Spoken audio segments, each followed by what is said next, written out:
ハードウェアセットです。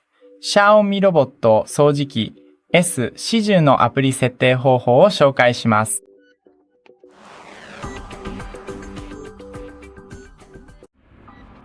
まず、Xiaomi Home アプリをインストールして開きます。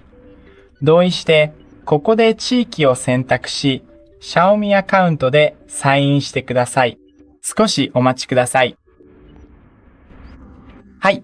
次に、デバイスの位置情報へのアクセスを選択します。今回はこの時のみを選択し、通知も設定すれば準備完了です。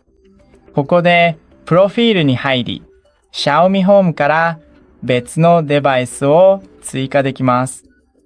ご視聴ありがとうございました。よろしければ高評価をお忘れなく。それではまた次回お会いしましょう。